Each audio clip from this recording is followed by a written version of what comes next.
সংস্কারের মধ্যে দিয়ে ভালো দেশে রূপান্তরিত করতে চেয়েছে। তো আমরা বাংলাদেশের সাধারণ জনগণ যারা আছি, আমরা মূলত দেশে শান্তি চাই, আমরা দেশের সংস্কার চাই। জুলাই সনদ বাস্তবায়নের পক্ষে আমাদের বর্তমান সময়ের মাননীয় প্রধানমন্ত্রী তিনি নিজেও বক্তব্য রেখেছেন, তিনি নিজেও গণভোটে হ্যাঁ চেয়েছেন।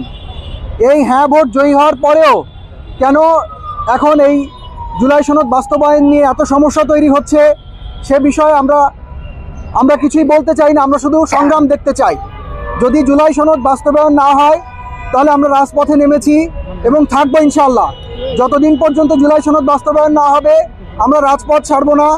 প্রথম সংসদ অধিবেশনে আপনারা অবশ্যই জুলাই সনদ বাস্তবায়নের মাধ্যমেই সঠিক শপথ গ্রহণের মাধ্যমেই দেশ পরিচালনার কাজে আসবেন এবং আমাদের বাংলাদেশের যে মানুষগুলো অভ্যুত্থানে শহীদ হয়েছিল তাদের যে করুণ পরিণতি, কেউ মা হারিয়েছে, কেউ ভাই হারিয়েছে, কেউ বাবা হারিয়েছে, কেউ মেয়ে হারিয়েছে, তো তাদের এই কষ্ট বুঝবেন এবং তারা কিন্তু এখনও স্বাভাবিকভাবে তাদের জীবনে ফিরে আসতে পারেনি।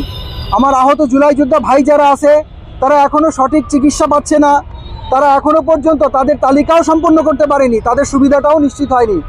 এর মধ্যেই যদি এই জুলাই সনদ বাস্তবায়নের মাধ্যমে দেশে যে একটা সংস্কার আসতে যাচ্ছে, দেশ যে একটা সুন্দর গতিময়ের দিকে আগাতে যাচ্ছে, সে ব্যাপারে কেন এত বাধা আসতেছে এই প্রশ্ন আপনাদের কাছেও জানেন। জুলাই সনদ বাস্তবায়িত হলে এই দেশে একটি সংস্কার আসবে, এই দেশ একটি শান্তির দিকে আগাবে এবং দেশের শান্তি শৃঙ্খলা বজিয়ে থেকে এই দেশের মানুষ শান্তিতে নিঃশ্বাস নিতে পারবে। তো সবাইকে অসংখ্য ধন্যবাদ জানিয়ে গণমাধ্যম